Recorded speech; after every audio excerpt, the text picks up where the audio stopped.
Welcome to ఇవానాస్ kitchen. మన కిచెన్లో ఈరోజు స్పెషల్ కర్రీ నాటుకోడి పులుసు. నాటుకోడి పులుసు ఎలా తయారు చేయాలో చూద్దాం రండి. కుక్కర్ని పెట్టుకొని తగినంత ఆయిల్ వేసుకొని దానిలో 2 బిర్యానీ ఆకులు, 2 పచ్చిమిర్చి వేసాను. 2 ఉల్లిపాయలని కచ్చాపచ్చగా దంచుకొని వేసాను.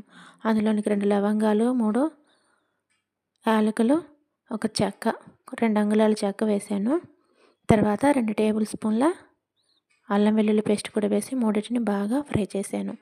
ఇప్పుడు నేను ఇక్కడ కడిగి రెడీగా ఉంచుకున్న నాటుకోడి కూరని మన కుక్కర్లో వేసుకొని దాన్ని బాగా కలుపుకోవాలి.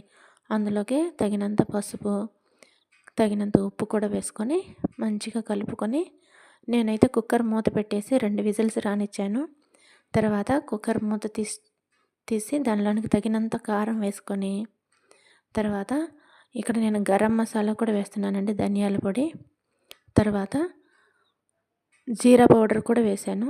2 టేబుల్ స్పూన్ల ఎండు కొబ్బరి కూడా వేసాను అన్నమాట.